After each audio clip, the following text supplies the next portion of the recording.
Unacademy Life 7 Botany class Plant Physiology Chapter Photosynthesis C4 cycle for the fixation of carbon dioxide and formation of sucrose molecule। इसके पहले lecture में मैंने आपको C3 cycle के बारे में बताया था और उसके बाद के लेक्चर में मैंने उस लीफ के बारे में बताया था जिसको कि क्रेंज लीफ कहा गया और क्रेंज लीफ की एनाटॉमी के बारे में बताया था मैंने कल कि किस प्रकार से इसकी एनाटॉमी, इसका स्ट्रक्चर, इंटरनल स्ट्रक्चर ये C4 से C3 से ये डिफर करता है। C3 में आपने देखा था कि जो फर्स्ट कंपाउंड था वह फर्स्ट कंपाउंड 3 कार्बन कंपाउंड था, इसीलिए उसे C3 साइकिल कहा गया। C4 साइकिल में जो फर्स्ट कंपाउंड फॉर्म होता है of oxaloacetic acid, that is 4 carbon compound, so it is known as C4 cycle. तो carbon dioxide absorbed by atmospheric carbon dioxide, and after absorption of carbon dioxide from the atmosphere, the first compound which is formed is oxaloacetic acid. Oxaloacetic acid is 4 carbon compound, so it is known as C4 cycle. यहाँ मैंने definition लिख दिया है what is C4 cycle, why it is called as C4 cycle. In C4 cycle, the plants of which CO2 fixation takes place and the first product is 4 carbon compound oxaloacetic acid and hence they are called C4 plant. अब आपको ये definition याद रहेगा तो आप C3 और C4 में difference create कर लेंगे कि आखिर C3 साइकिल और C4 साइकिल, C3 प्लांट और C4 प्लांट के फोटोसिंथेसिस में क्या डिफरेंस है। तो carbon dioxide accepted from the atmosphere and the carbon dioxide accepts PEP means phosphoenol pyruvic acid. After reaction with phosphoenol pyruvic acid and carbon dioxide, it forms oxaloacetic acid. This oxaloacetic acid then converted into malic acid. Oxaloacetic acid then converted into malic acid, which enters in the chloroplast of bundle sheath. कल क्रेंज में बताया था कि bundle sheath और mesophyll cell दोनों में chloroplast पाए जाते हैं। तो this malic acid enters in chloroplast of bundle sheath and hence undergoes oxidative decarboxylation, yield pyruvic acid. तो पहले क्या हुआ, पीईपी ने, फॉस्फोइनोल पायरुविक एसिड ने कार्बन डाइऑक्साइड को एक्सेप्ट किया, रिसीव किया या उसको कंबाइन कर लिया। कंबाइन करने के बाद 4 कार्बन कंपाउंड ऑक्सैलोएस्टिक एसिड का फॉर्मेशन हुआ। यह oxaloacetic acid ultimately converts into malic acid and this malic acid enters in the chloroplast of bundle sheath and undergoes oxidative decarboxylation, yield pyruvic acid. Pyruvic acid, that is 3 carbon compound, and CO2. CO2 released in bundle sheath react with ribulose 1,5-diphosphate and thus Calvin cycle starts. जब pyruvic acid carbon dioxide को receive करता है, उससे combine होता है, यहीं से bundle sheath में ए राइबोलोज 1,5 डाइफॉस्फेट, जब वो कार्बन डाइऑक्साइड को रिसीव किया, आपने C3 साइकिल में देखा था। अब यहीं से फिर कैल्विन साइकिल स्टार्ट कर हो जाती है और पायरुविक एसिड पुनः इंटर कर जाती है मेसोफिल सेल में और ये फास्फोइनोल पायरुविक एसिड का फॉर्मेशन करती है।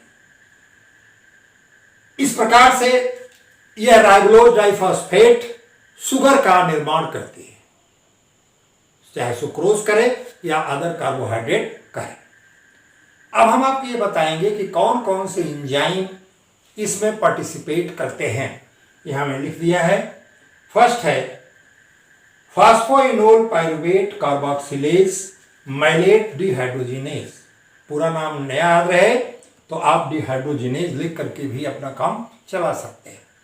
Next malate dehydrogenase, third decarboxylase, fourth pyruvate orthophosphate dikinase. ये 4 एंजाइम जो हैं इस C4 में पार्टिसिपेट करते हैं। यहां मैंने डायग्रामेटिक रिप्रेजेंटेशन बताया है कि पहला कंपाउंड इसका ऑक्सैलो एस्टिक एसिड है, जो अभी मैंने डिस्क्राइब किया कि ये देखिए यहां लिखा हुआ है PEP से कार्बन डाइऑक्साइड जो है एक्सेप्ट हुआ, कार्बन डाइऑक्साइड PEP से एक्सेप्ट हुआ। एक्सेप्ट होने के बाद यह बनाया oxalo acetic acid 4 carbon compound. तुरंत ये मैंने एरो दिखा कन्वर्ट किया है मैलिक एसिड। अब ये मैलिक एसिड फिर बंडल शीथ में चला जाता है और वहां पर NADP का NADPH और यहीं पे evolution of carbon dioxide.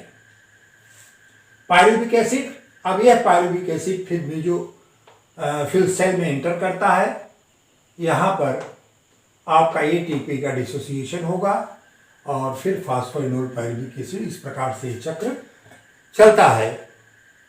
Pyruvic acid जब बन जाएगा तो पायरुविक एसिड जो है ये C3 साइकिल में इंटर कर जाता है। रिएक्शन मैंने लिख दिया है। In mesophyll cell phosphoenol pyruvic acid reacts with H2O NADPH2 plus CO2 gives oxaloacetic acid. Oxaloacetic acid then converted into malic acid. ये क्रिया कहाँ हो रही है? मेसोफिल सेल में हो रही है। ठीक है। In bundle sheath malic acid NADP से रिएक्ट हो गया पायरुविक एसिड NADPH2 और कार्बन डाइऑक्साइड। यह पायरुविक एसिड ATP से सहयोग करके phosphoenol pyruvic acid AMP H2P2O7, this H2P2O7 reacts with H2O HOPO3 in mesophyll cell। 2 adenosine monophosphate और 2 ATP मिलकर के 2 ADP का निर्माण करते हैं। इस प्रकार से net CO2 mesophyll cell plus 2 ATP plus 2 H2O give rise to CO2 in bundle sheath 2 ADP plus 2H plus 2 HOPO3। इस प्रकार से मैंने लिख दिया नोट करके 10 for fixation of 6 molecule of CO2 through C4 cycle, number of ATP required 12, 6 into 2 and in C4 cycle and 18 ATP in C3 cycle total 12 plus 18 is equal to 30 ATP in 6 mole of CO2। इस प्रकार से ये reaction हो गया। तो आप याद रखिएगा कि C3 साइकिल में जो पहला कंपाउंड का फॉर्मेशन हो रहा है उस पहले कंपाउंड के फॉर्मेशन में ऑक्सैलोएस्टिक एसिड बनता है 4 कार्बन का, इसीलिए इसको C4 साइकिल कहते हैं। वो तुरंत कन्वर्ट होता है मैलिक एसिड में, और वह मैलिक एसिड फिर NADP से रिएक्ट करके पायरुविक एसिड जो कि फिर मेसोफिल सेल में जाएगा और इस तरह से एक साइकिल चलती रहती है। Significance of C4 cycle, first है कि C4 साइकिल ये C3 से 2 or 3 टाइम्स मोर यील्ड देता है।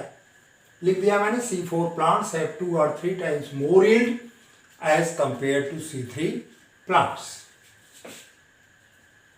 दूसरा है कि अगर कार्बन डाइऑक्साइड का कंसंट्रेशन लो है तब भी C4 प्लांट जो है ये फोटोसिंथेसिस करता है, जबकि C3 प्लांट में वहीं पर फोटोसिंथेसिस जो है स्टॉप हो जाती है। C4 compound can absorb carbon dioxide in low concentration. Next है C4 प्लांट्स है greater rate of CO2 fixation and low rate of photorespiration then C3 plant.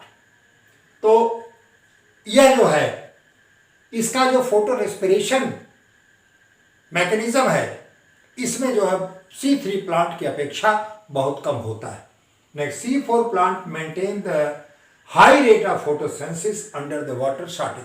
अगर वाटर शॉर्टेज है और हाई टेम्परेचर है तो भी C4 प्लांट जो है ये हाई रेट ऑफ फोटोसिंथेसिस ये करते हैं, मैक्सिमम यील्ड देते हैं, जबकि इस कंडीशन में C3 प्लांट्स जो हैं उनमें फोटोसिंथेसिस की क्रिया नहीं होती। C4 cycle requires more light energy, माने in middle of the day when light is too dazzling, it maintains the rate of photosynthesis and fixes carbon dioxide as compared to C3 cycle। इस प्रकार से मैंने आज आपको C4 cycle के mechanism के बारे में बताया, उसके सिग्निफिकेंस के बारे में बताया। अब मैं अगले लेक्चर में C3 और C4 प्लांट का कंपैरिजन क्या है ये बताऊंगा, जो कि बहुत ही इंपॉर्टेंट है। बताता तो आज ही, लेकिन आपके पास क्षमता नहीं है कि आप लंबा वीडियो 20 मिनट का वीडियो देख सकें, क्योंकि आपने अपनी ऊर्जा को अदरवाइज लगा रखा है, इसलिए मजबूरन छोटे छोटे वीडियो बनाने पड़ रहे हैं। तो इस प्रकार से C4 साइकिल के बारे में कल के लेक्चर और आज के लेक्चर वीडियो में क्रेंज लीफ एनाटॉमी और आज मैकेनिज्म में मैंने पूरा किया। आज पार्ट 10 में method of photosynthesis in C4 plant I have discussed. That's all about the method of photosynthesis in C4 plants. That's all.